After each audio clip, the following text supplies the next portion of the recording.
Cuando el maestro terminó de hablar, un fariseo lo invitó a comer en su casa. Entró y se colocó a la mesa. Como el fariseo se sorprendió al ver que no se lavaba las manos antes de comer, el Señor le dijo: ustedes los fariseos limpian por fuera la copa y el plato, mientras por dentro rebosan de robo y de maldad. Necios, el que hizo lo de fuera, ¿no hizo también lo de dentro? Evangelio según San Lucas, capítulo 11, versos 37 al 41.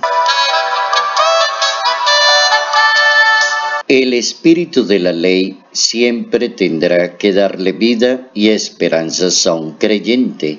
Una fe vivida con autenticidad necesariamente tiene que dar para la caridad y la misericordia. Notas amables a la palabra de Dios, martes 15 de octubre, año 2019.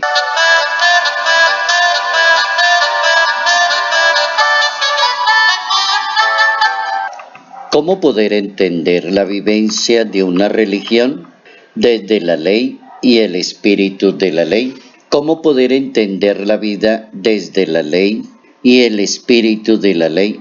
¿Cómo interpretar la manera de ser de las personas que se ajustan tanto a las normas y a las reglas y no dejan el espacio para la piedad, para la misericordia, para el diálogo, para la comprensión?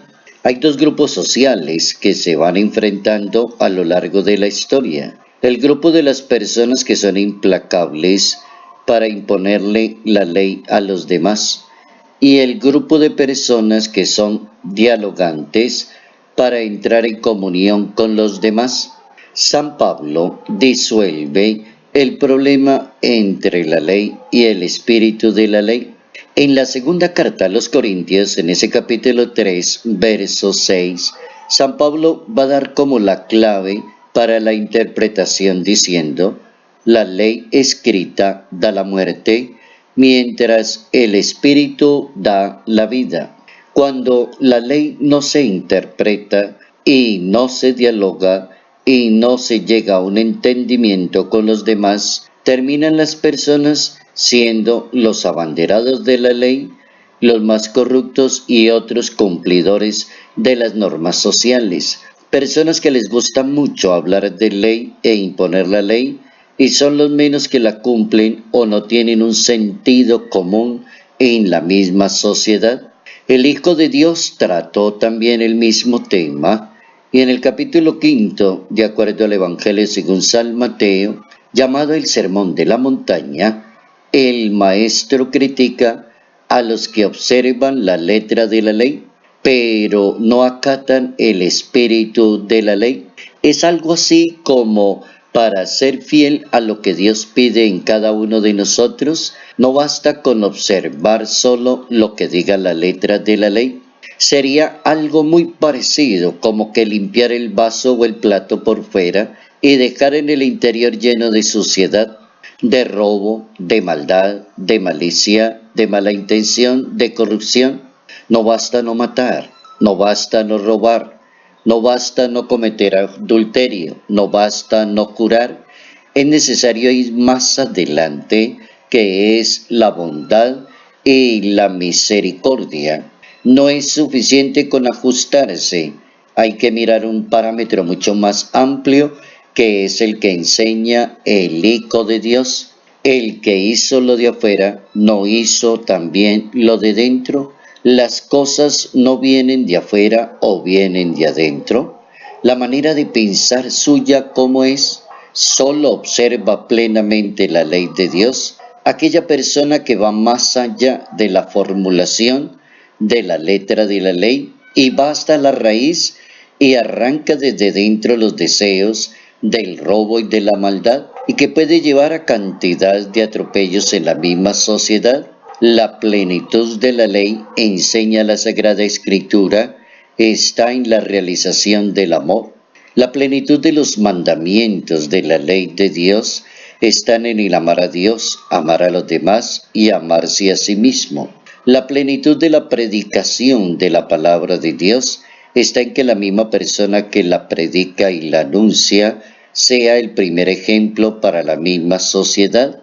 La plenitud de las personas que les gustan mucho los asuntos de la ley deberían ser los primeros cumplidores de la ley y no ser cerrados a su interpretación para no violar la libertad y la expresión de la caridad de cada persona. El Papa Francisco inició su predicación en una de sus homilías en la Casa Santa Marta en el mes de octubre del año 2014, y en aquella ocasión el Papa iniciaba su reflexión diciendo: nuestra vida es una vida cristiana cosmética, palabra que él utiliza con mucha frecuencia, de apariencias, o es una vida cristiana basada en la fe que trabaja por la caridad.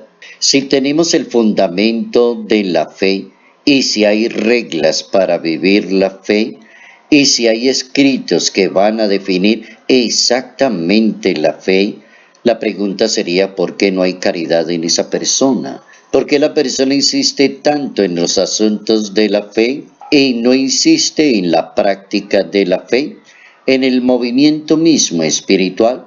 El maestro de Nazaret llama a sus contendientes sepulcros blanqueados, hombres de poca fe, para como pisar ciertas actitudes en las personas que no les permiten anunciar y predicar una religión, mientras hacen todo lo contrario en el trato con los demás.